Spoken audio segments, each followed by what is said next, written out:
You're listening to Outside the Box with Ben Cominos here on WHBY and Political Voices Network. Outside the Box is brought to you by Roush Plumbing and Remodeling, the plumbing and remodeling company the Fox Valley depends on.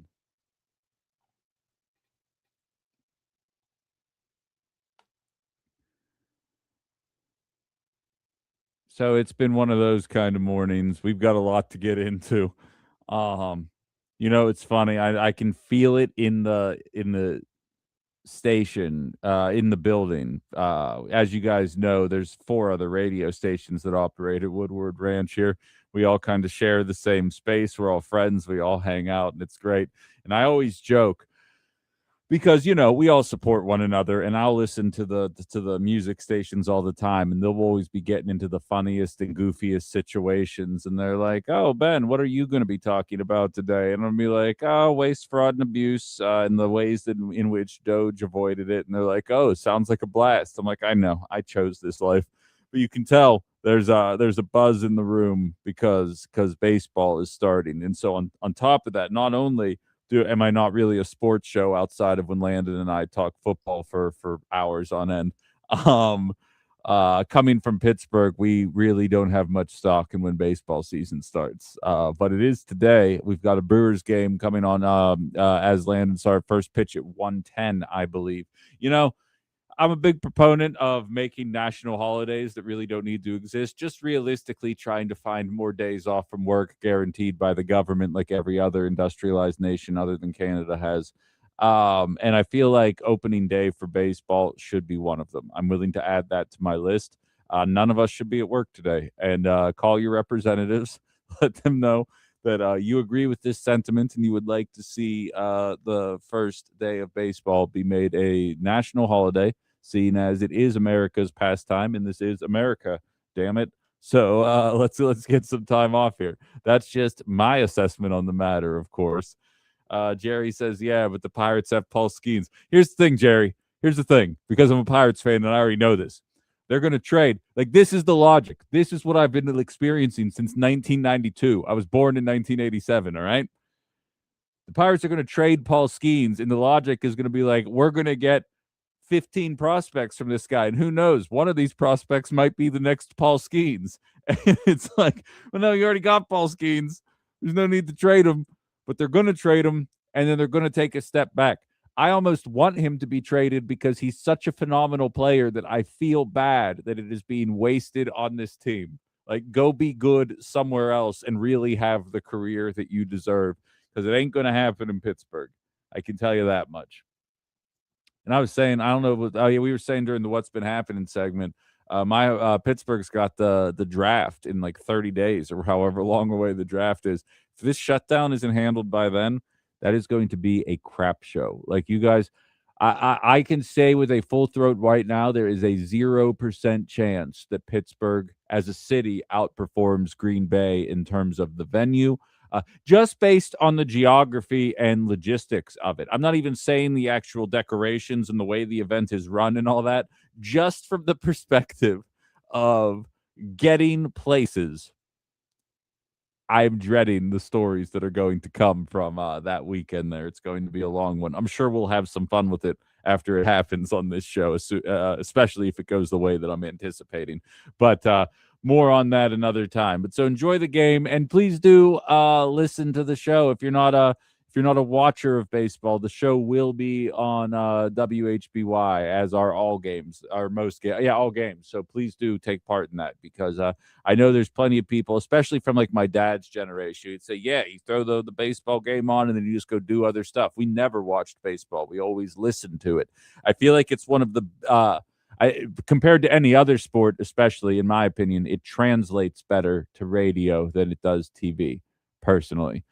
But that's just me. All right. Without further ado, I want to read an email that I received yesterday. I received several of these actually over the course of the past 24 hours. And I have a feeling, for those of you that are newer to the show, if you've never experienced Outside the Box with Democratic leadership, you might get a little taste of what this show was like, because it's funny. there's a whole segment of the population that thinks this show is just generic liberal Trump bashing trash. You know what I mean? Like, there's a lot of shows out there that do this. This is a show that acknowledges that I don't think Democrats are interested in wielding power or doing the right things, and the Republican Party genuinely doesn't have a platform outside of making trans people's lives miserable. So that's kind of the perspective that I approach this show with, and you're about to get a glimpse of that kind of conversation right now. I have a tech or an email here from yesterday, shortly after the show wrapped up. I listen to your program as often as possible, but haven't heard you discuss the connection between the dismantling of the USPS, which has been going on since the last Trump term, and mail-in voting. If the Supreme Court rules that the late ballots can't be counted, which sounds likely, angry face, their plan has worked. The USPS is a mess. Locally, mail deliveries are atrocious. My payments aren't arriving at their destinations in a timely manner, if at all. This is such an important issue which people need to be made aware of. I voted by mail since COVID, but have personally delivered my ballots in the last several elections because I don't trust USPS anymore. You're able to track your ballot, so I'm hoping the public will track them to see if this is a widespread problem. So allow me to say this. First of all, I absolutely love the post office. I think it's one of the best examples of government in action. When people say the post office is losing X amount of dollars every year, no, that's wrong. The post office spends X amount of money every year because it's not supposed to make money. By saying that it loses money, it stresses some kind of factor, be like, oh, if only a real businessman had control of how the post office worked, maybe it wouldn't be losing so much money. No, it's not supposed to gain money. It's making sure that everyone in America has earmuffs, Republicans, equitable opportunity to have access to their mail and get their mail out there. By the way, not the point of the segment. There's an 8% surcharge for the first time ever in the history of the post office, brought about by increased gas prices. I'm not sure why it's happening this time and not when prices went up in 2022. I would need more information to get into how that's possible. But for some reason, this time has dictated or has mandated an 8% surcharge. So you will see those prices increase a little bit to minimize any further costs associated with the post office. But it's not supposed to make money. You're supposed to allocate a certain amount of money from the government coffers into the post office, and it is just supposed to function. And I have to say, for most of our lives, it has been an incredibly impressive achievement. Very rarely, think about how wrong everything goes. Think about your cable or internet company. Think about any private organization that you work with, that you're on phone with customer service. You think you've been double billed. You think all these things have gone wrong. I'm not saying the post office is flawless, but given the billions and billions of interactions that they have every single day, the fact that it hits with the consistency that it does is pretty impressive. That's my opinion, at least. Now, I say all that to say I am a fan of the post office and don't want to see it go anywhere. That is a firm stance of mine. I think we should figure out how to make this work. And if it were to go away, I think the people that would lose the most are some of the people that are the loudest about it because Donald Trump told them to be the loudest about it. Now, I'm going to get into why I don't believe what is happening is a uniquely Trumpian problem. We've got our first caller of the day here, and I welcome anybody else to chime in, 920-281-1150, 920-281-1150. And I'm going to get into why I feel like some liberals might get upset with my assessment of the matter, but this should show you, this should give you something to strive for, give you something to expect out of the people that you nominate for elected office, and we'll get into that in a second. Let's do the first call here. Hello, you're on Outside the Box. Hey, Ben. The reason the post office is kind of failing is purposefully because they want to privatize it so it can become an entity that does make money. And if you make a system fail long enough, people will just say, well, then to hell with it, just do something different, try to fix it, make it different.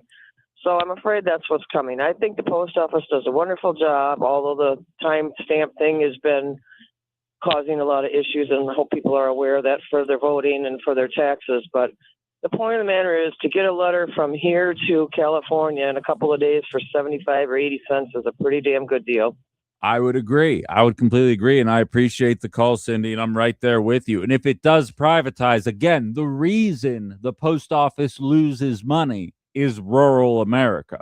And then the people in rural America are the ones thinking that the post office is doing the wrong thing because the orange man said that mail-in voting is bad and then proceeded to do mail-in voting. Here's why it's not uniquely Trumpian, though.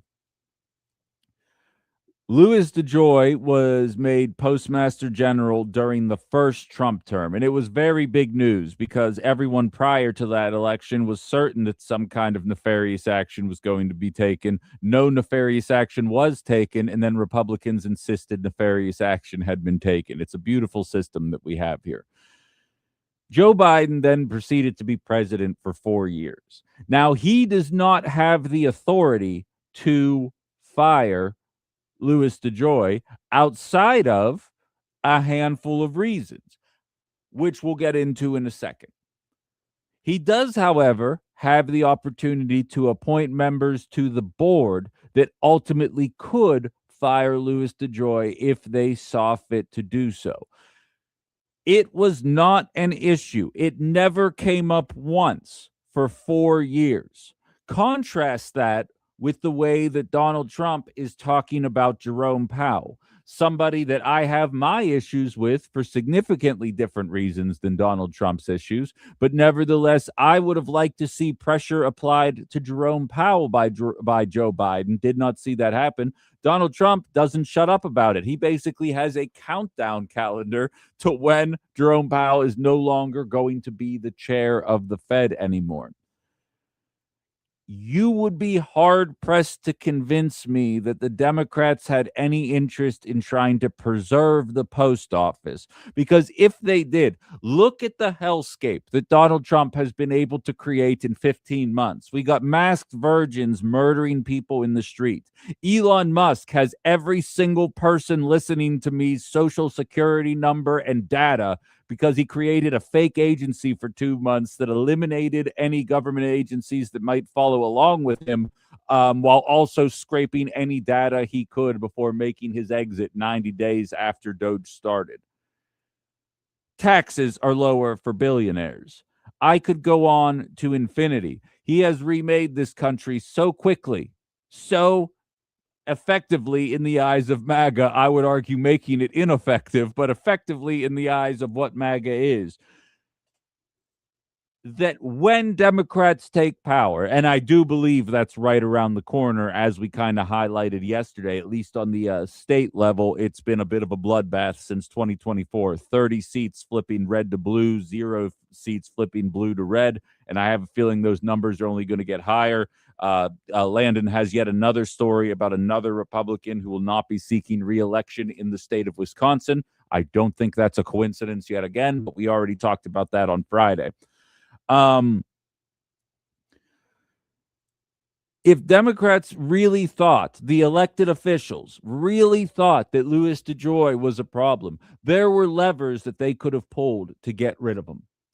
There were efforts that could have been made to remove this person from the position that he was in.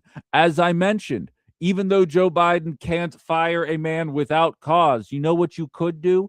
Make up a cause. How many of you think Donald Trump is going to prevent elections by declaring some fake state of emergency based on a real-life occurrence, whether it's war in Iran or with China or whatever the hell will be happening by November of 2026?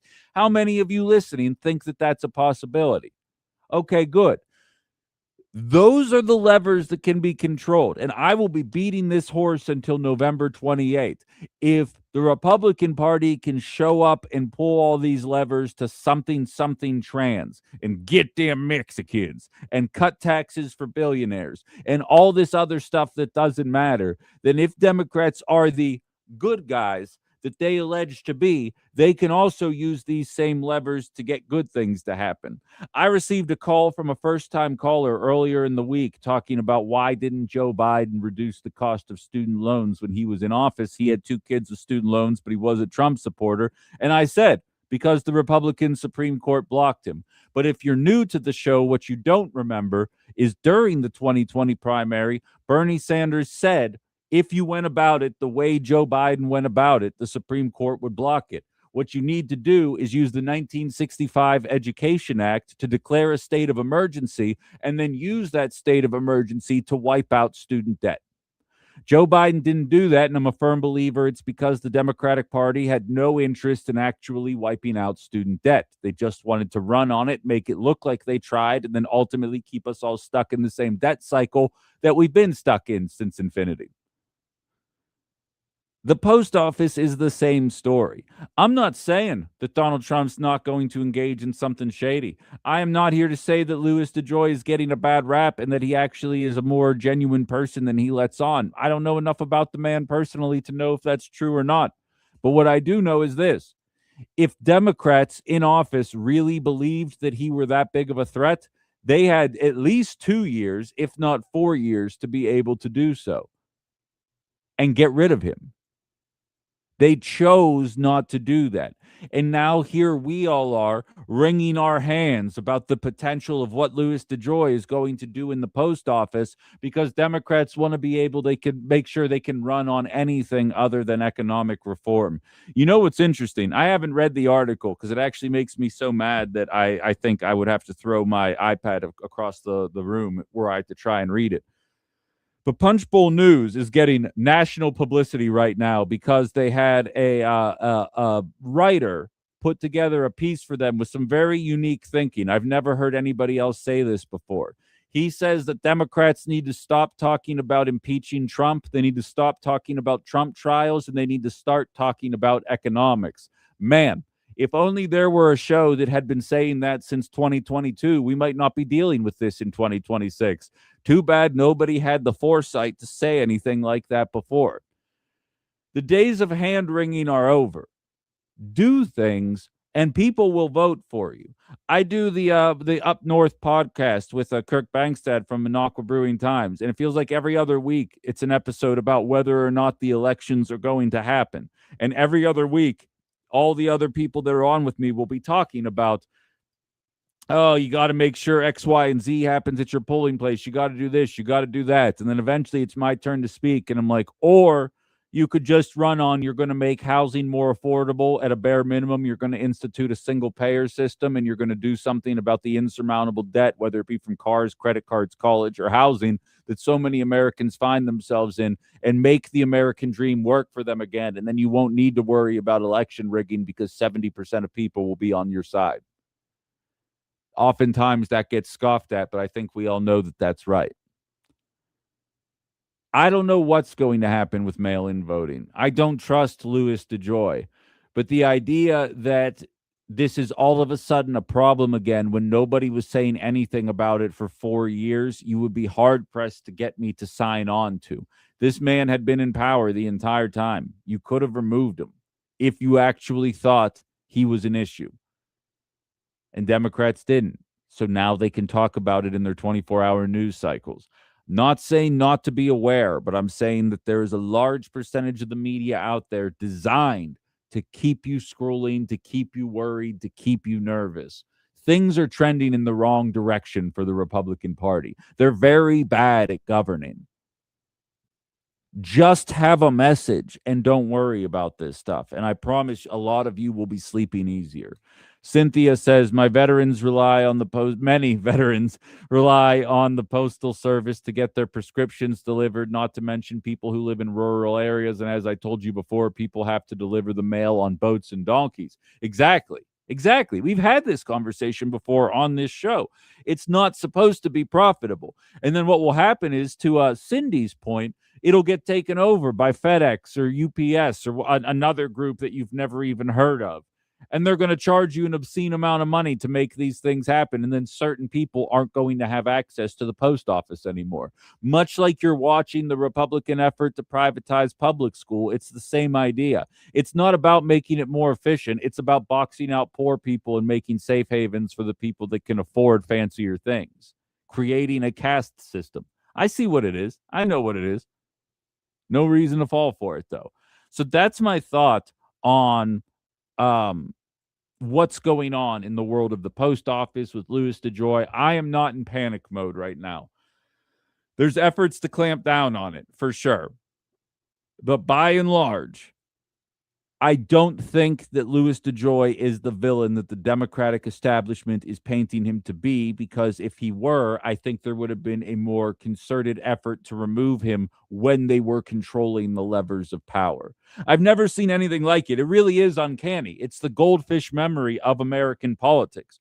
In the lead up to the 2020 election, it was the only thing you heard about was Louis DeJoy mail-in voting because of COVID. I'm not saying it was unjustified, but it was the only thing that you heard in the lead up to the 2020 election.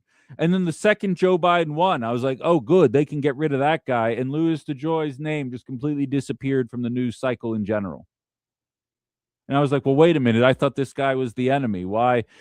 I was still blue MAGA at this point. You need to remember, I had to evolve during the do nothing Biden years when he had the trifecta to realize, oh, son of a gun, this is all a game. This is all a game to them.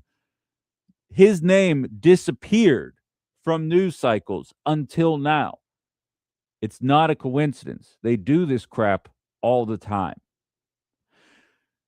With that, I'm going to put a pin in that conversation. Anybody else wants to chime in? 920-281-1150,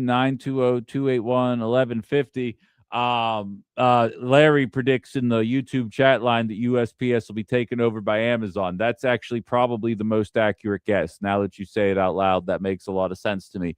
Ethan out in Appleton says, USPS subsidizes FedEx and UPS by actually doing delivery for some of their packages on their end. Exactly. It's just like anything else. It's socialism when it goes to benefiting the poor, but it's a subsidy when it goes to benefiting a corporation. So, and I'm not accusing you, Ethan. I realize you used the word subsidies there, but the irony is not lost on me that because it's for FedEx and UPS, it's not a handout. It's not welfare, it's a subsidy.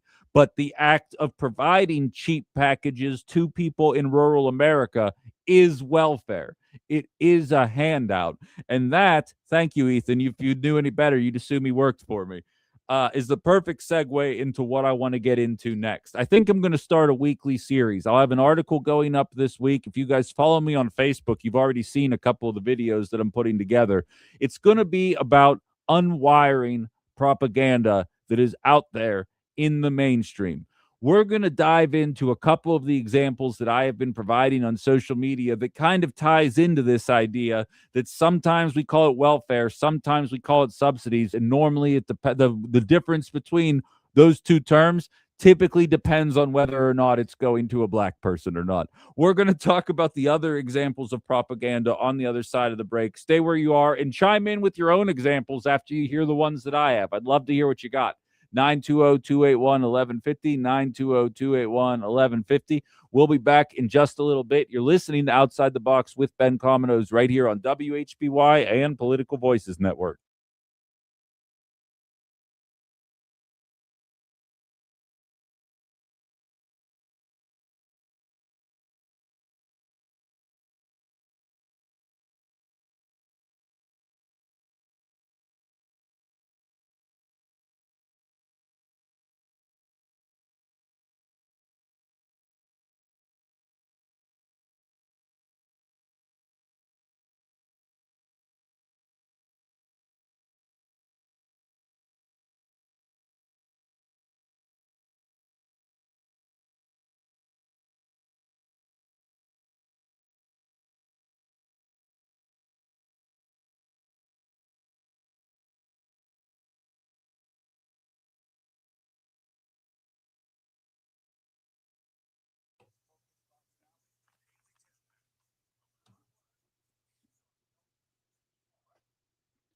Catch the CBS Tax Tips weekdays at 6:20 a.m. plus 12:20 and 4:20 p.m. on WHBY. Brought to you locally by Hailing and Associates in Neenah, an accounting firm dedicated to close personal attention, advanced training, and state-of-the-art tech. That's hailingandassociates.com.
All right, shout out to Rick, who in the nicest way possible let me know that I am an idiot. The principle of my segment still stands, but Louis DeJoy did step down as Postmaster General in the middle of 2025. David Steiner is now Postmaster General since July of 25. He is the one that is in charge since then. The principle of my point still stands, but the name changes, which I do appreciate that very much, Rick. Thank you for that insight there. I clearly missed that in the setup for the segment there, so thank you for keeping me honest as per usual. Anna says in the YouTube chat line, we've never left the caste system. This is reinforcing it. We are getting closer to a monarchy than any other form of government. Well, at the very least, it's a feudal system, right? I mean, we're inching closer and closer to a reality where people are essentially working in order to be able to pay for room and board and nothing else. And that isn't the way that America had worked for as long as it has. But I do get your point. Nevertheless, it definitely is a system of haves and have-nots that is well, just growing unavoidably obvious as time goes on. And I mean, for the record, again, if Democrats have a solution, they will walk away, walk away. Look at my mug if you're watching the YouTube channel with this election in 2026 and beyond, because all stats are highlighting exactly how angry young people are with the Trump administration. Latinos are angry with the Trump administration at this point. Women, obviously, even men are starting to leave, specifically young men, because much to the chagrin of a lot of liberals, there's a lot of people out there who voted for Donald Trump not because they're racist and not because they're sexist, but because they wanted to throw a rock at a system that they felt had left them behind. And it turns out that Donald Trump is exactly as much of a grifter as a lot of liberals had been warning him that he would be. And now they are sitting there. The refrain that I hear from right-wing podcasters is that this was supposed to be the breath of fresh air. He says, after the crap we dealt with during the Biden and Harris years, this was supposed to be a return to normalcy, and things have only gotten worse. I think a lot of the MAGA elite were hoping they could something trans their way into a Jedi mind trick of the economy was never one of your major issues. And hoping that enough people would go along for the ride there. And I will say, I came across, if you're a longtime listener to this show, you know I'm very much a transgender advocate. I think it should be up to the parents what you're going to do with your child. However, I do have a bit of hesitance when it comes to the idea of transgender playing in the sport that they identify with. Given the structural inequities of what that would bring to the sport, I would never vote based on that, but I do have an issue with that idea for sure. But it's funny because I watched a town hall with Graham Plattner, and he said, when I was in high school, I wrestled against women all the time. It was a pretty common occurrence when I was in high school. And I thought about it, and that was a thing that happened when I was in high school too. I'm not saying it changed my mind, but I think that's a hell of an answer that kind of blunts a lot of the nonstop conversation about transgender people. Susie, who's been listening to me on the app, the WHBY app, which you can search by typing in WHBY to Google Play or the App Store.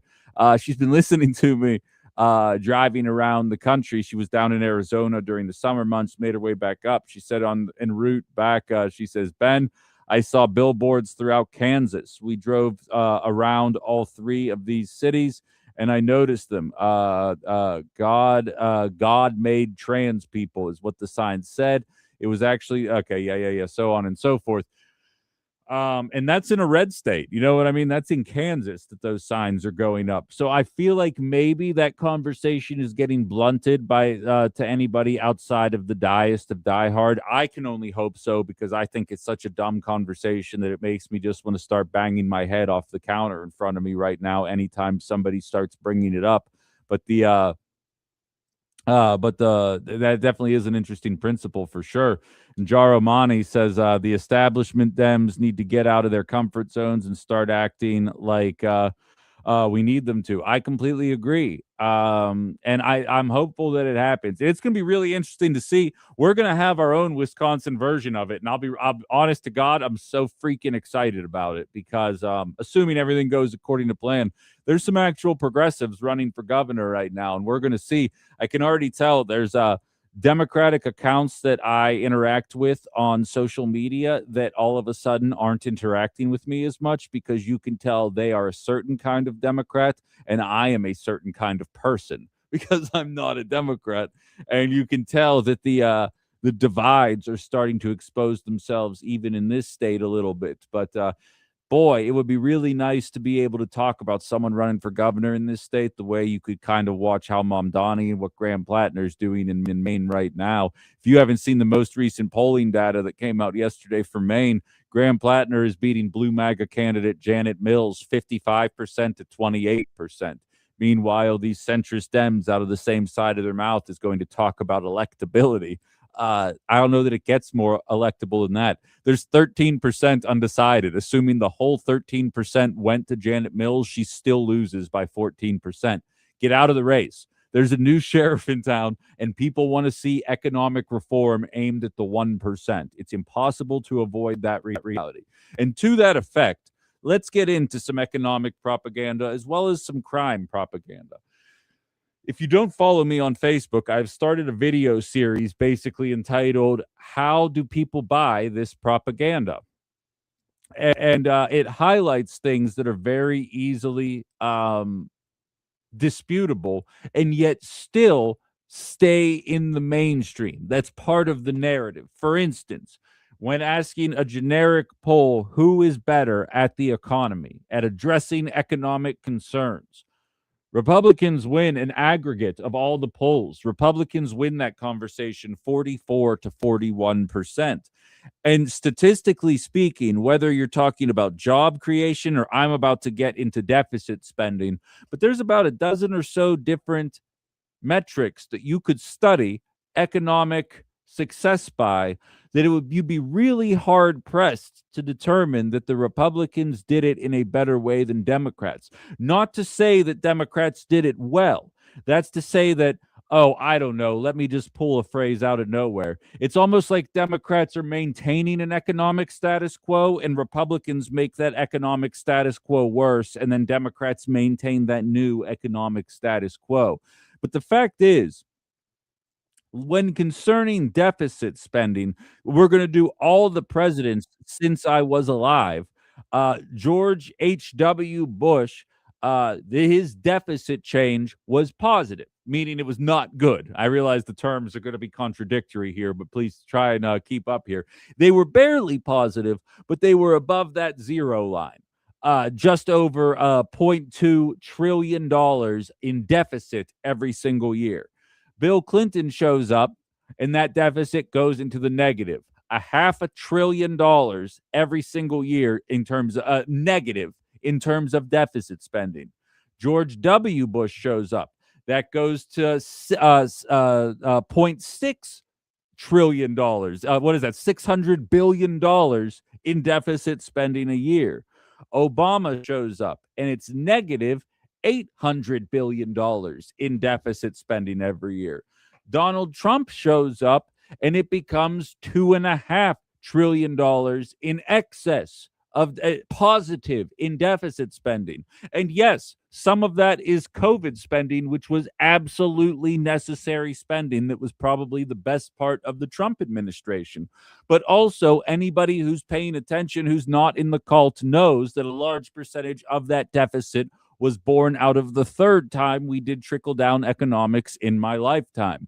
Biden shows up and takes it to negative $900 billion in deficit spending. Meanwhile, Republicans are still telling you that it was Joe Biden's astronomical spending that caused inflation and not the obvious corporate greed that neither Democrats nor Republicans are willing to address.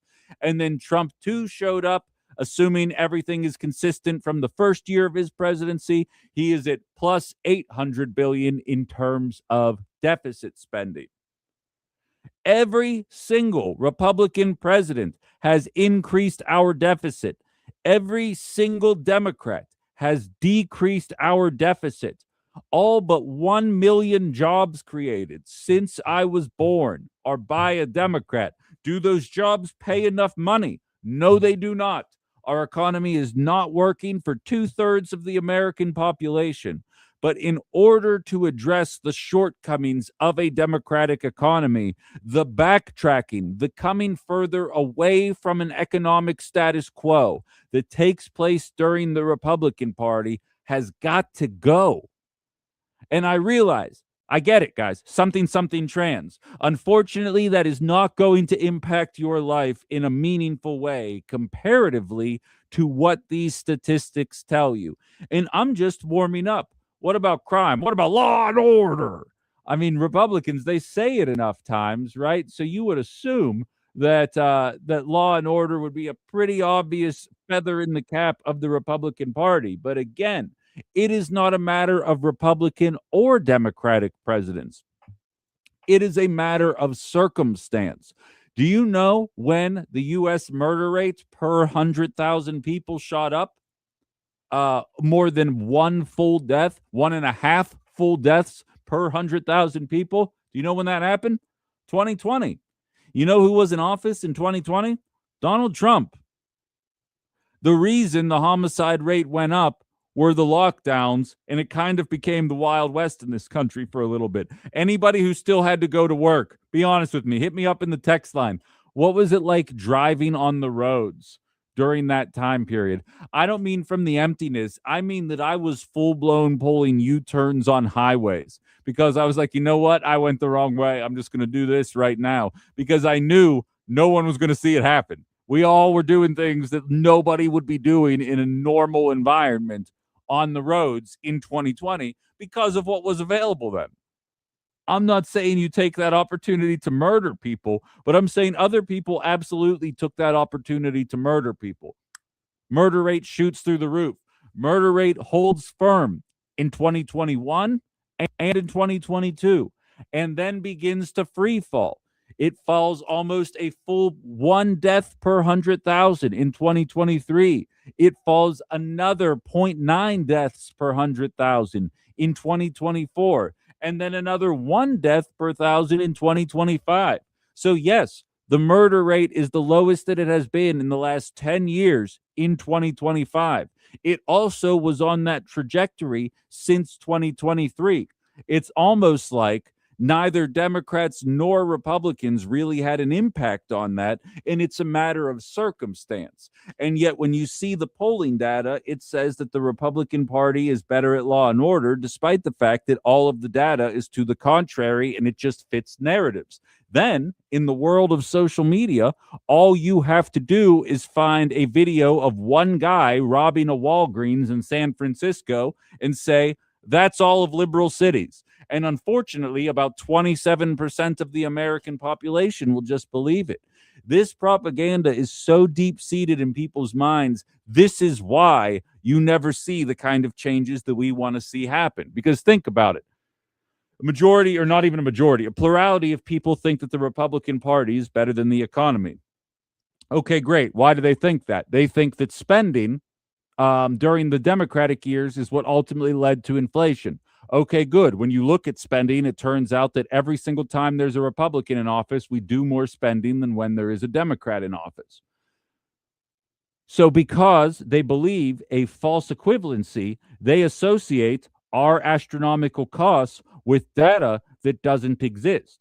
Then Republicans take over. They cut all these social programs. Prices do not come down, but MAGA doesn't care because they're a cult, and the price thing was just a thing to complain about when Democrats were in office. But for those of us that actually care about the cost of living, regardless of what letter's next to a name, the Democrats show up and say, yeah, we had things going in the right trajectory. Look at our spending. The reason prices are so high is because of Trump's tariffs. And the real culprit, the record profits since 2021, go by the wayside, get swept under the rug, because inevitably a trans person is going to try and swim in the NCAA next year.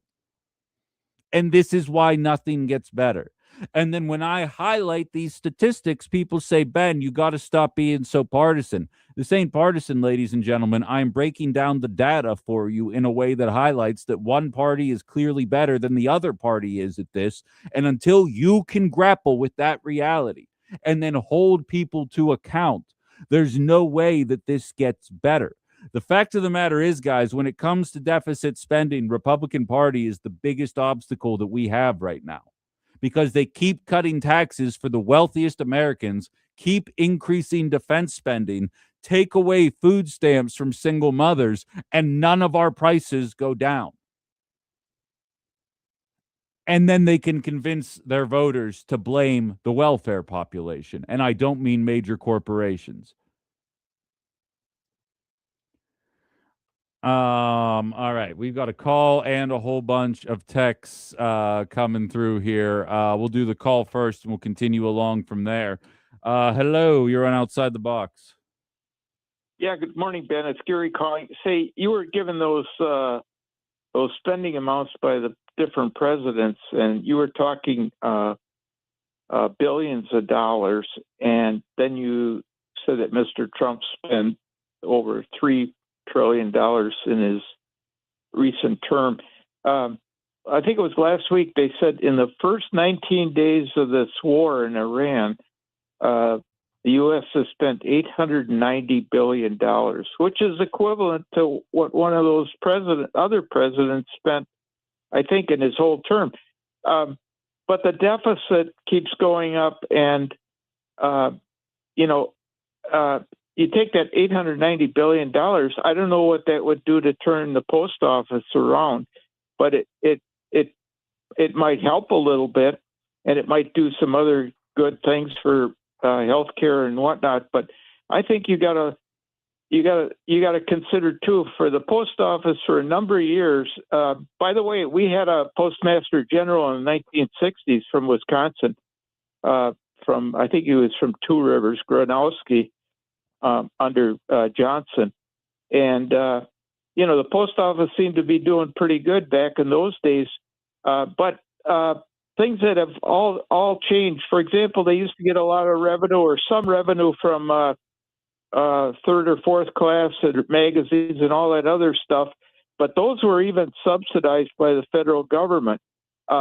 And that was because Congress stuck their nose in the whole thing, and their constituents wanted cheap postal delivery, and over the years that debt by the post office has accumulated. So that's all I want to say on that. No, I appreciate the call, Gary, and that's a very valid point. Make that example 2,397 of ways in which the government was involved, subsidized things, and then boomers grew up and said the government was never involved. More clapping for you guys. The government was involved. The government was involved. It always ends up working that way, and yet people seem to struggle with that objective reality. Hello, you're on Outside the Box. Nope. All right. Good call. All right, but yeah, no, that's great insight, and some of which I had no idea was going on in at that time. So I appreciate the insight very much, Gary. Tom says, Trump is holding his first cabinet meeting. No, we'll get into Iran in the 10 o'clock hour. But yeah, these are just two examples, and I'm going to continue kind of following along with this kind of stuff here because these narratives need to die. I was having a conversation with some of my new TikTok friends, and the idea I can totally understand in 2006 if you haven't caught on to the fact that trickle down economics is a farce that has done nothing but leave the middle class in a lurch. I totally get all of that. But in 2026, if you haven't figured out what trickle down economics is all about, all that means to me is you're just not paying attention. And that's going to be kind of what my mission is here going forward. We can no longer live in this world where people can just say whatever the hell they want and pretend that it makes sense.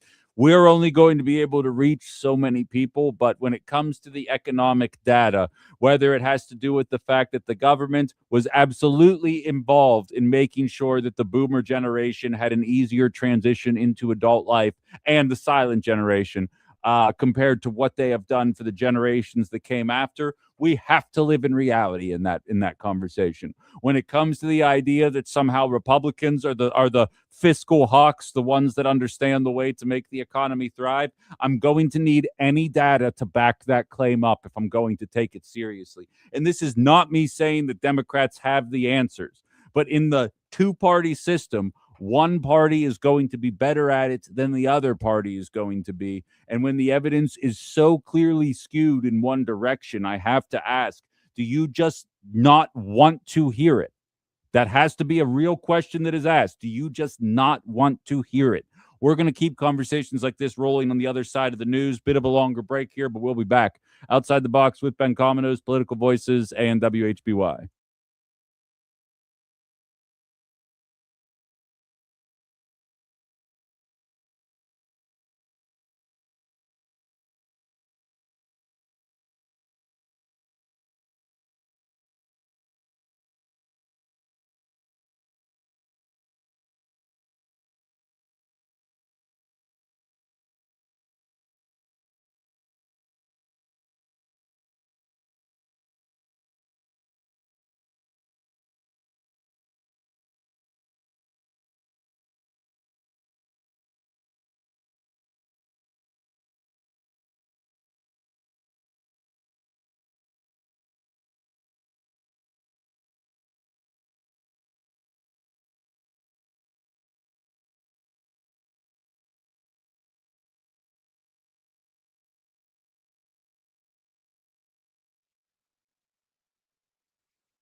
All right, we're back. Outside the Box. Ben Comino's WHBY Political Voices Network. Outside the Box is brought to you by Roush Plumbing and Remodeling, the plumbing and remodeling company the Fox Valley depends on.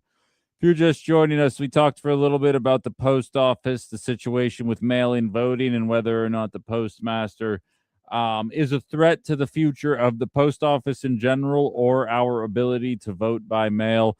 I gotta say, this really does feel like a stay the course and weather the storm kind of situation when it comes to mail-in voting.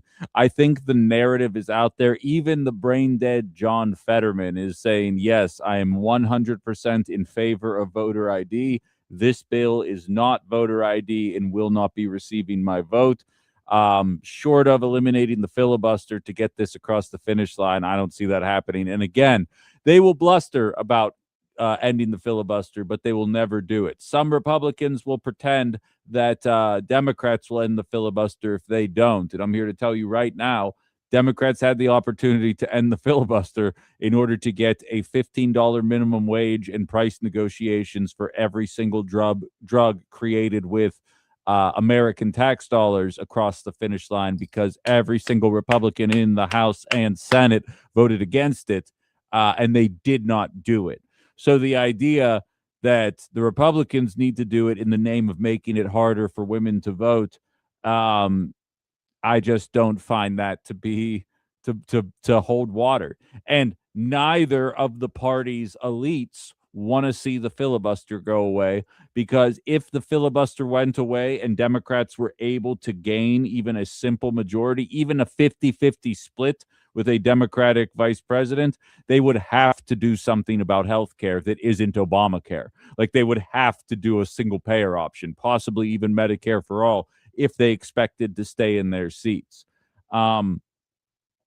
If you can't tell, I really don't take this MAGA movement seriously. We wrapped up the conversation just talking a little bit about economic and crime data out there that kind of spits directly in the face of a lot of the conventional wisdom, for lack of a better term. When I knew nothing about politics, when I was a simple 22-year-old graduating into recession, very upset about my prospects and how real life actually worked, which I don't feel we do a very good job of warning our young people about, at least not in my neck of the woods, when it's coming that way. I'd puff my chest out and say, I'm a fiscal conservative, but a social liberal. And I thought that made me, all high and mighty, because Republicans understand how the economy works, but gay people are pretty cool and we probably should stop being such jerks. Like, that was my attitude at 22, which I'm proud, like, that was my attitude, at that age. Like, so a lot of people have to grow into it. So I'm happy I felt that way at a young time. But at the same time, as soon as you actually study it a little bit, as soon as you look into how trickle-down economics actually works, as soon as you look at austerity politics in any kind of meaningful way, you're like, oh no, never mind. Never mind. That was a questionable belief of mine, but still propagated 16 years later. A lot of people still not waking up to that fact. And I do think it's because we tie so much of our own personality to our political identity. Like, that's the difference, I think, between me and so many people, is I'll cut ties with anybody in my life. A family member ticked me off, be like, all right, well, no need for this, let alone a politician. If a politician ran one way, acted another way, I'm not making excuses. I'm not finding a way to justify what happened. I'm saying this guy sucks and I'm moving on. And I'm just fortunate enough to be able to say this guy sucks, and a couple thousand people hear me explain why that guy sucks or girl sucks. Which is it's a nice place to be in. Case in point, in the golden era of Outside the Box, we would highlight Medicare Advantage fraud. We would highlight Defense Department fraud. As of election season, when I would be talking about ways in which the Democratic Party could reach across the aisle, when Trump and Elon Musk were floating the idea of DOGE and floating the idea of waste, fraud, and abuse, I would be saying, okay, they're actually on to something here. Liberals need to do something to counter it. I have a good idea. The Defense Department hasn't passed an audit in 6 years. They cannot account for 61% of any of their assets. Maybe they should run on reining in defense spending until the Defense Department can pass an audit.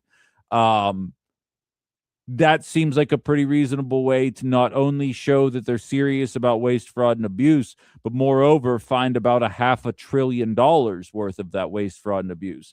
I would say Medicare Advantage overcharges their customers. That's the private entity of Medicare that exists within our government. They receive our tax dollars despite being labeled as private. So, and this is not an indictment. I feel like I always have to add this disclaimer because I get some of the angriest emails when I do this. This is not an indictment on the customers of Medicare Advantage. I am not accusing you of fraud. What I am saying is there is a chance, statistically speaking, and this report, if I remember correctly, was originally conducted by Mark Pocan of Wisconsin, House of Representatives member. If you need 3 types of medication, Medicare Advantage will be like, here's 6. The extra 3 aren't doing you any harm, but it's doing tremendous help for their pocketbooks. And then they also would deny sicker people that actually needed the 6 medications and leave them for the strictly government-run Medicare, as opposed to Medicare Advantage, because they were looking to clear the highest profits for the least amount of work. That fraud came to the tune of $60 to $80 billion a year. And I would cite these 2 examples and say, if liberals want to counteract this, if Donald Trump is the threat to democracy that you guys would like to pretend that he is, why don't you jump on board with this? As Anna sarcastically says any military accountability is unpatriotic. Well, yeah, that what's funny is that, honest to God, is the attitude of a lot of people in this country, unfortunately, who also spend the time complaining about this. Wait, why am I getting questions about my zodiac sign? I'm not a Scorpio. I'm a Virgo. I'm Virgo the Virgin, you know? That's why I'm so bitter about ice. Uh, but in any event, yeah, she brings up a valid point there. And I say all of this to say, I'm not going on some random tangent. The U.S. debt has officially hit $40 trillion. Now, I believe the U.S. debt is the conservative version of climate change. It is a very real issue that realistically we don't feel the effects of in any kind of meaningful way, and there's a lot of people that just don't care. And like, you can get mad at me about that. Tell me where I said a lie. As I've stated, since you guys have known me, I do believe climate change is real. But also, I'm not the one with kids. So if Republicans want to just use all the resources and leave the people being born today just a fiery hellscape in 50 years, I can party harder than most. I'll use more resources than most people. But if we want to get serious about it, I'm here for it. You guys should Google it. Google the giant pillar that China made, and they put all these mirrors around it, and they're redirecting sunlight at this one pillar on some kind of salt. I apologize. I'm shooting from the hip on this one.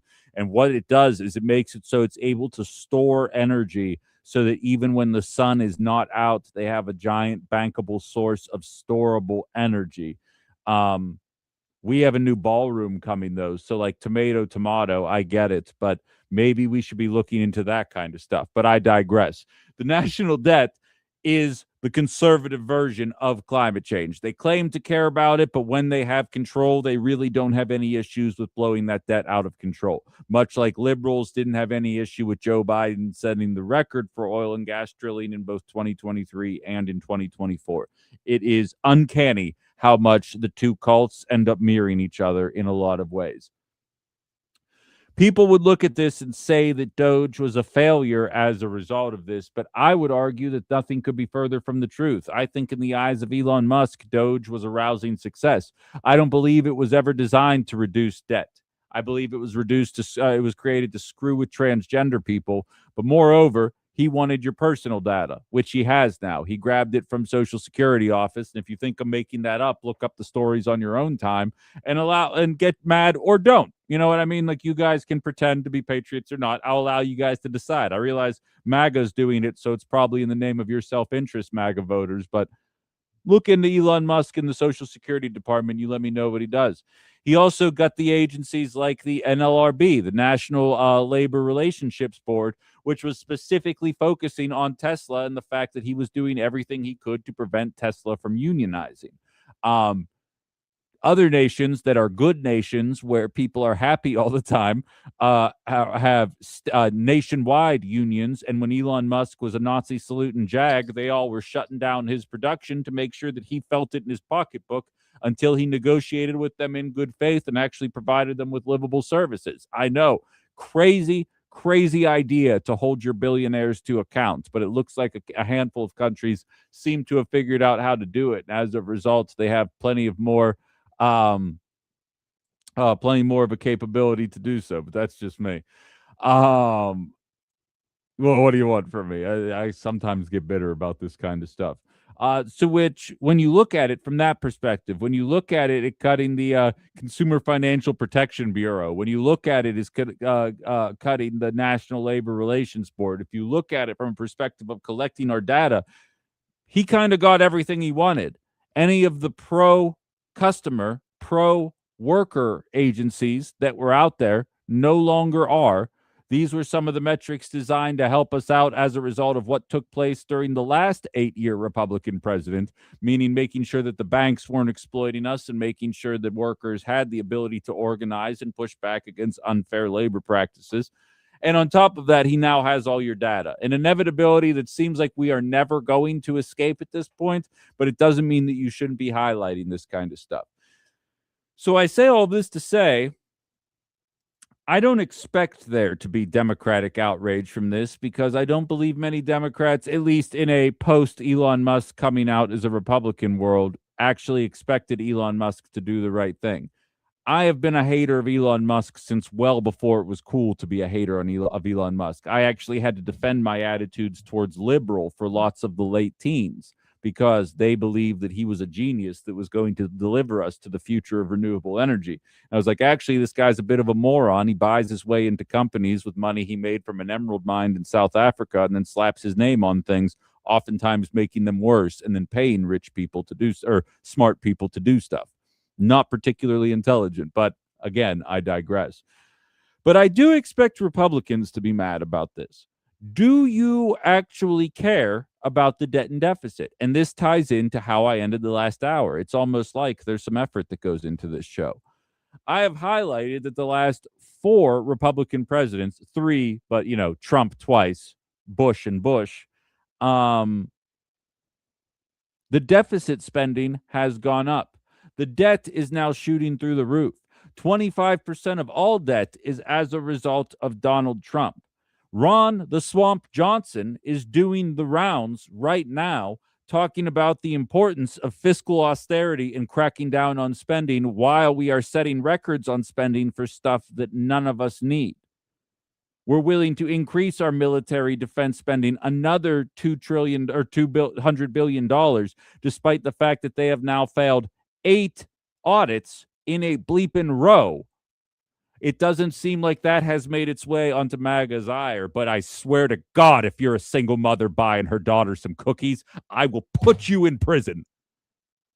Welcome to the MAGA movement in 2026. We will never figure out why you guys have not won a single state election since 2024. I'm sure if we put our heads together, we might get to the bottom of it. But I'm asking, where's the Republican outrage on spending right now? Because if you expect me to believe that once a president comes in control and actually starts doing things that aid 99% of the American population again, there will not be a single ounce of credibility associated with any Republicans complaining about spending on outside the box. I'll tell you that right now, unless they want to start meeting business today. And I will allow them to make that decision for themselves. 920-281-1150, 920-281-1150.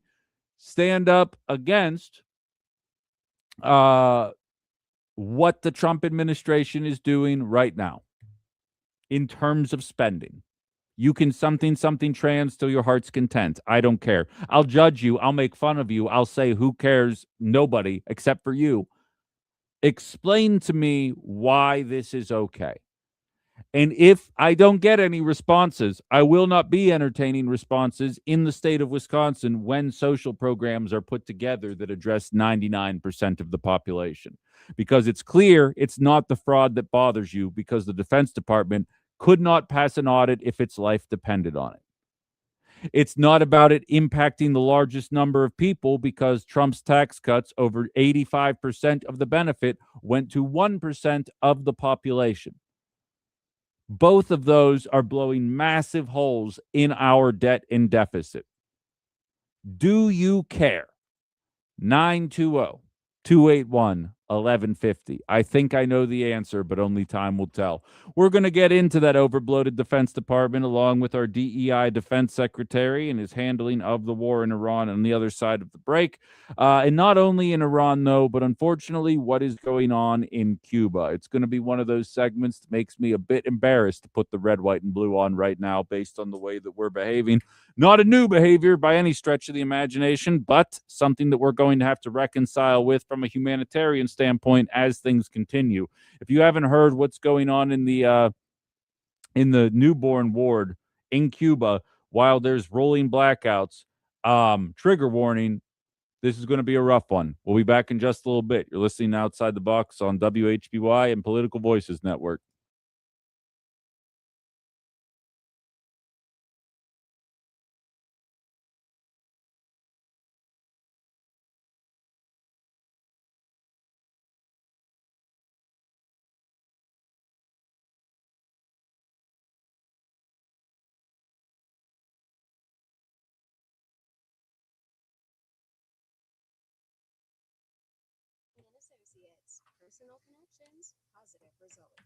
Listen, Wisconsin, we're not warm yet, but melting days and freezing nights mean water is on the move, and your sump pump is about to get busy. Water damage is one of the top reasons homeowners file insurance claims, so do yourself a favor and avoid the headache altogether. Test your sump pump today by calling Tim Roush and his team. Just use the free text line that I've been telling you guys about. They can help keep your basement dry and protected. Head to timroushplumbing.com for that text line and more info. That's Roush Plumbing, the plumbing and remodeling company the Fox Valley depends on.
You know, the stats came out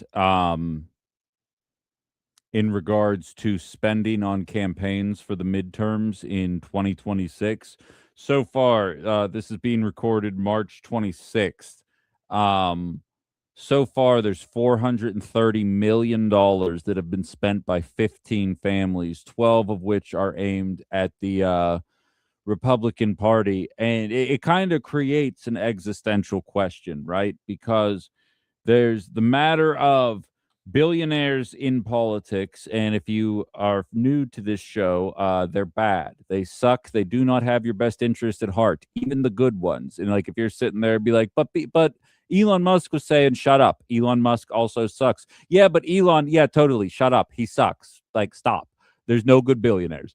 Uh, uh, J.K. Rowling, technically, not for her opinions, but the way she handled her money when she first made the Harry Potter billions is the closest thing, and Bruce Wayne. Outside of that, I think you'd be hard-pressed to find a billionaire. And again, J.K. Rowling could have probably just kept her mouth shut and done all the nice stuff, and I feel like she'd be viewed incredibly positively right now. Unfortunately, especially within the LGBTQ community, she's made a handful of enemies based on some comments that she's been making over the better part of the last decade.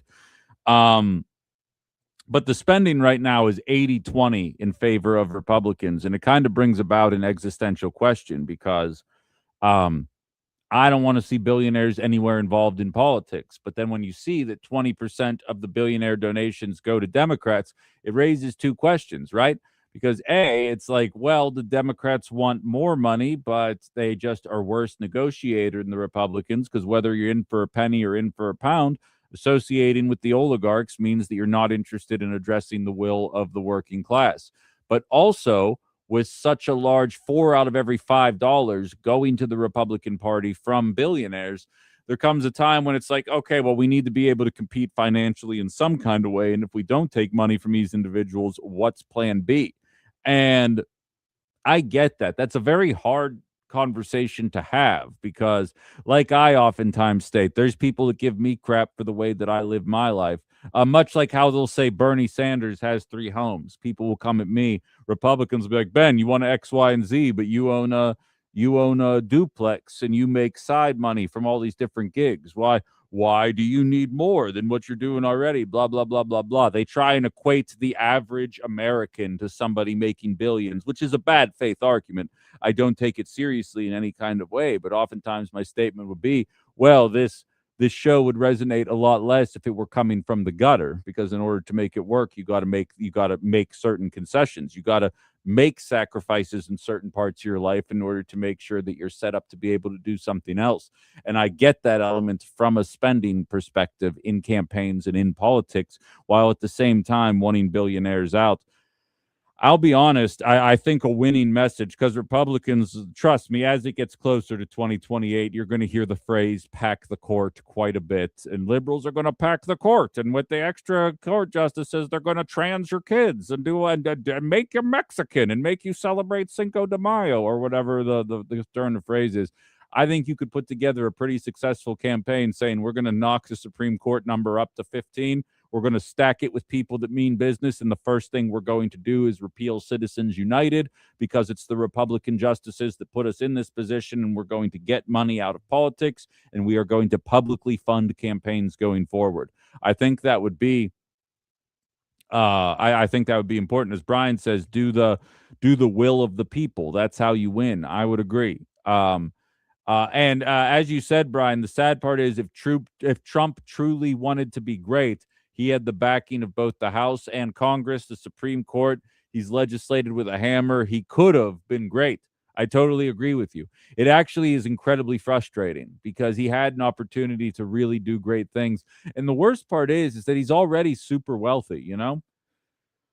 Like, just in the name of making yourself more wealthy. Like, I realize I'm kind of like the Joker, and I'd be standing in front of the giant pile of burning money if I had the means to do so. Like, I understand that element of my personality, but at the same time, like, it really doesn't take a lot to be happy. And I guess maybe if I were surrounded by other mega billionaires, you only ever, if you are a keep up with the Joneses kind of person. You only ever really compare yourself amongst the circles you run in. Like if you're an NFL player making $1.2 million a year, we're all like, oh my God, you make over $1 million to catch a football. And then you're hanging out with mediocre people making $25 million a year. And they're just like, I can't believe I'm only making 1.2.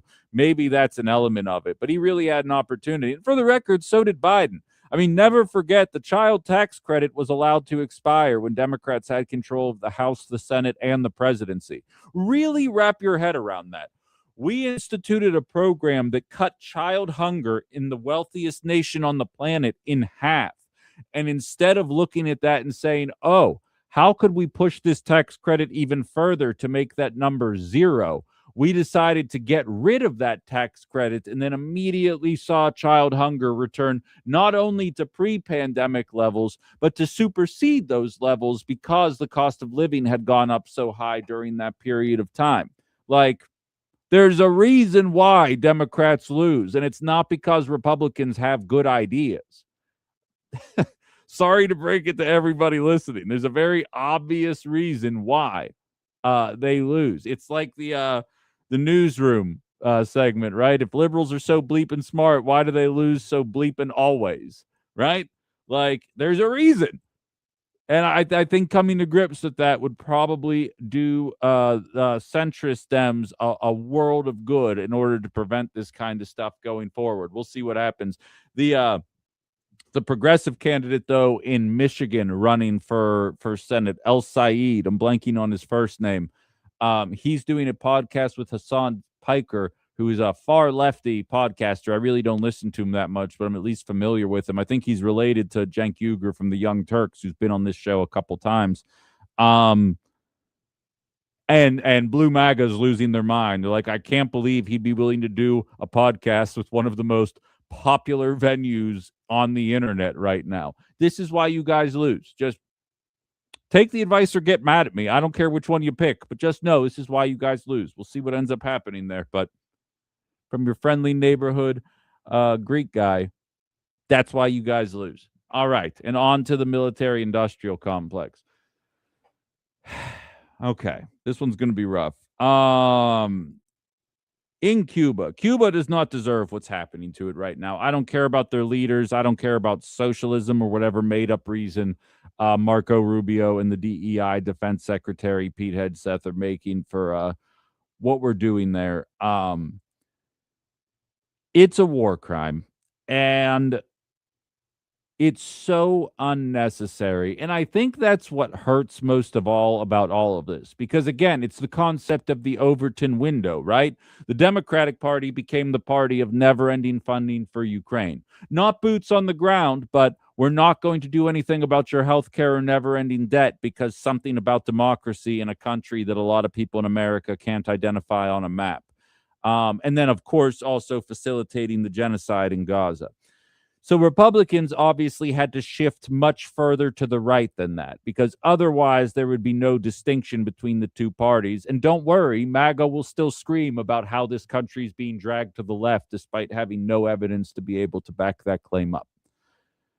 And so now we are probably going to have boots on the ground in Iran. And yes, I understand there's peace talk negotiations going on. I'm going to be honest, I don't trust the ramblings coming out of the authoritarian theocratic government. I'll allow you guys to decide which government I'm talking about. But we're probably going to have boots on the ground in Iran. I am not ruling out war with China. It's not happening yet. We murdered a little over 100 fishermen off the coast of Venezuela. Don't forget that that was happening. It's easy to forget that that was happening, but we murdered mostly fishermen. And for those of you saying, Ben, they had drugs, tell that to the children in the school that America bombed, and I will not be blindly trusting our intelligence. Thank you very much. We're bombing farms in Ecuador. And now we are engaging in a blockade in Cuba. And of course, their economy is suffering, leading to the uneducated to stand up and scream with one voice, see, I told you socialism doesn't work, because they have no capacity to use deductive reasoning. And I was watching videos last night, and it's been a while since my social media feed has made me so depressed that it's kind of hard to even focus on putting a show together anymore. But I had that moment yesterday. There are rolling blackouts going on all across Cuba right now because they do not have the fuel in order to keep their hospitals running. Fret not, any of the major corporations that do business in America are finding ways to circumvent the fuel blockade. It's just the stupid stuff like their hospitals and schools that are struggling right now. Don't call this a war crime. Donald Trump might be our best president. I was watching videos yesterday of a ward in a hospital for newborns. And the reason that they were showing it was showing what the doctors had to do. And they still have nursing staff on call there. There's still people there. And when the lights go out, much like in any other country, they have generators specifically for the hospitals to make sure that the power stays on and that things can continue running. The downside to that is it takes 7 minutes in order to get those the energy, the generators back on the air. During those 7 minutes, everything shuts down. And for the babies that are on ventilators, and there are quite a few of them, 7 minutes of not having a ventilator essentially means death. So when you see one of the rolling blackouts happen in Cuba, because, you know, something about dictators or whatever dumb crap this moron of a president says, you see the nurses sprint to the newborn ward and start manually operating the ventilators for 7 minutes. You see lines of mostly women pushing buttons manually, making the ventilators work one button press at a time until the generators can come back on. And then the lights come back on. And then they get cut off again because of dictators or something stupid that this moron of a president tells you, and 27% of you clap like the trained seals that you are. And they sprint back there again, and they do it again. Cuba is not our enemy. Hell, I don't buy into the concept of enemies. I buy into us throwing our weight around for the better part of 70 years and some people being mad about it. But what's going on with those infants should be top of the hour news every single day. And as Kathleen says, I'm so glad you're talking about Cuba. This is the definition of a war crime.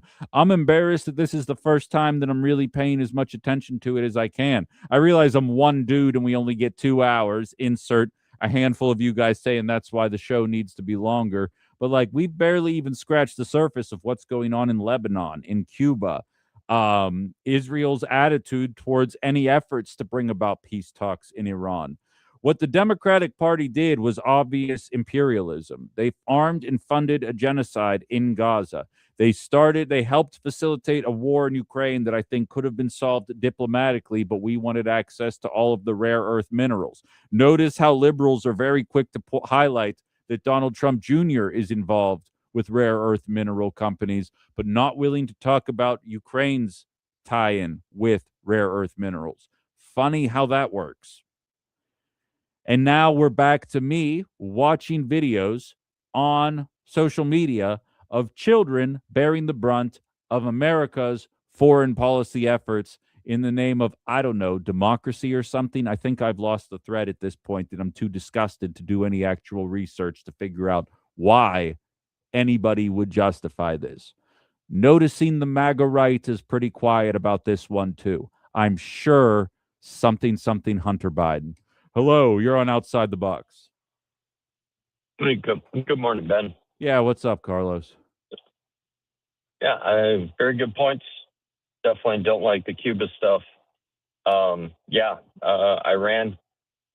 Yeah, we're going to neutralize, do some regime change, knock this out, no boots on the ground, blah, blah, blah. Now we need however many billions for the Department of War, and we're sending over a ridiculous amount of troops. So they kind of turned up the heat on that little frog in the beaker pretty quick, and now we know where that's going. Yeah. Equally, We're democracy is at stake. This is the most consequential election of your lives. I've heard. Which is every 4 years. Yeah, every 2 years. Yeah, everyone. Every 2 years. Yeah, and democracy is at stake. We are all about democracy, but guess what?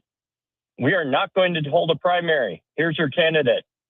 Vote for her. You have no choice, no say. Oh, by the way, last time she did run in a primary, 3% in her home state. Oh, sure. But here you go. We're for democracy.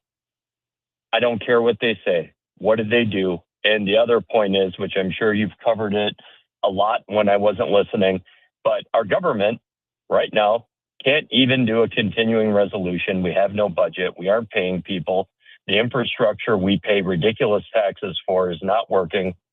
People's lives are adversely affected because we have stooges and clowns playing games with our way of life, both sides of the aisle, every one of them equally useless.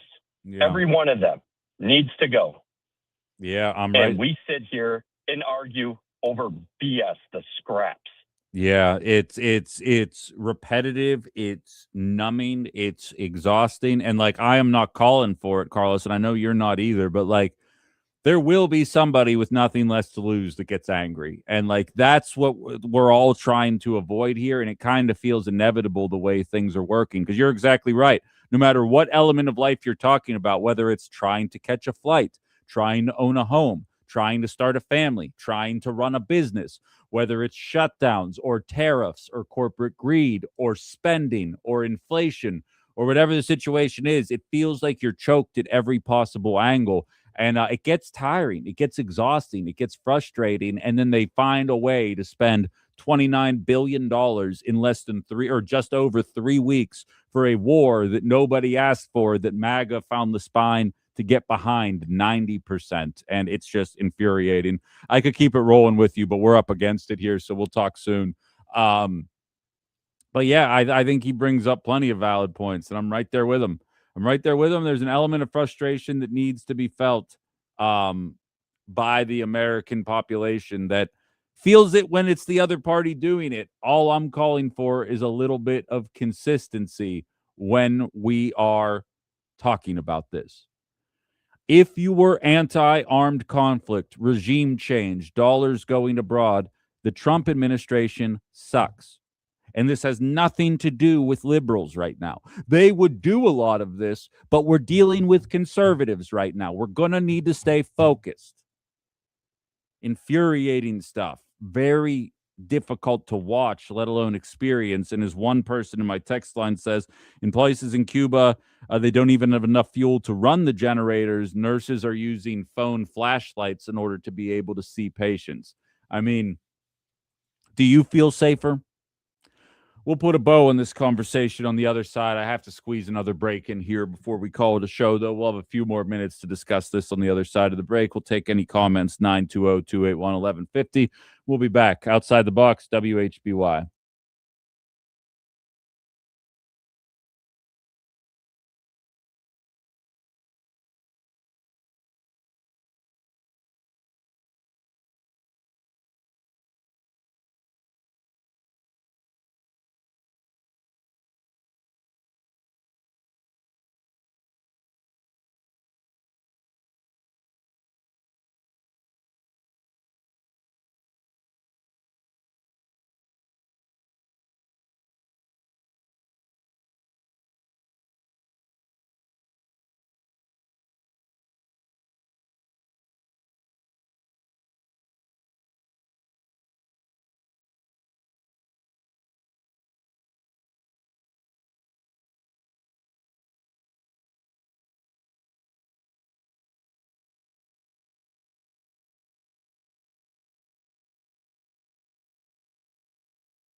I do want to remind you guys, WHBY and Care Patrol present Women Who Wow Us. They're celebrating locally nominated women during Focus Fox Valley with Haley Tenpest in the month of August, leading into Women's Equality Day on August 26th. Nominate a woman who wows you now at WHBY.com. I think I did see one of those press releases. I normally don't pay attention to like, oh, it's this special day today, although One Fair Wage is highlighting it is Equal Pay Day. Is that today? I'm assuming. I'm not going to read this whole thing. Realistically, every day should be Equal Pay Day. I don't want it to sound like I'm anti women getting paid as much as men. I'm saying that I don't think we should need a specific day to highlight it. It should just probably be a thing that got rectified like 40 years ago, that it's kind of surreal that we still kind of live in that world. It's kind of nuts. And like, it kind of makes the whole conversation about the cost of living make a little more sense when you hear that over 60% of people are struggling to get by week to week. And then you think as a dude, what my life is like, and then thinking about making 82% less, not because I'm worse at the job or not doing anything. And realistically, probably I'm doing more than what I'm doing right now. And trying to make ends meet in that perspective, from that perspective. And I think it's worth highlighting that in 2026, it's nonsense. And you understand, and I'm happy to go on this tangent for the last 3 minutes because the last segment was very depressing. Were there to be an effort to correct the pay gap in America, what big business would do is pay the men less, pay the women more, so that it was all equal, and then a bunch of dudes would walk around angry that they were making less. And then a politician, I'll allow you guys to guess which party they would represent, would show up and say, isn't it ridiculous that you had to make less money so that women could be equals? If they deserve more, they'll get paid more. And a bunch of virgins will stand up and say, yeah, I don't know why women hate me. And around and around and around we go. And you all know I'm right. I'm not saying that as a reason for not doing it. I'm saying, that's the exact way that this would play out, right? Weird thing to cram into the end of the show, and I know some people check out, but just to be clear, I am not saying don't do it. Rectify it yesterday, but that's how they would do it. You and I both know that's how they would do it. They always take from one group of have-nots and give it to another group of have-nots so that the have-nots all fight amongst themselves, as opposed to asking why we can't fix these kinds of things. I've used this example before, but a guy I worked with who used to work in TV news, he got laid off, was making $500,000 a year reading other people's words and talking in TV news. They laid him off and hired 3 people, 2 women and a black guy. And the identity matters. And they paid each of those 3 people $125K a year. So now they have 3 workers working for $375K as opposed to 1 worker working for $500K. And this major corporation is able to pocket the difference there. And you know who that individual got mad at? The young people fitting in different identity groups that ended up with his job that he didn't think were as qualified as he was to do the job. And for the record, he was very good at what he did. He was probably better than the young people. But welcome to corporate greed in America. Waka waka, it's a tale as old as time. I think we're going to have to call the show there. If you didn't already, download the WHBY app, search WHBY in Google Play or the App Store. Check us out on YouTube, guys, at Ben Cominos. It's all one word. I probably need to do a better job of marketing it. We got a small community already building. I'd love for more of you guys to take part in the chat that goes up and down during these 2 hours. Seems like everyone has a lot of fun in there. And of course, you can check it out on Political Voices Network at 1 p.m. our time today as well, with some more production quality. One more show before we can call it a week. I'll talk to you guys tomorrow. Outside the box.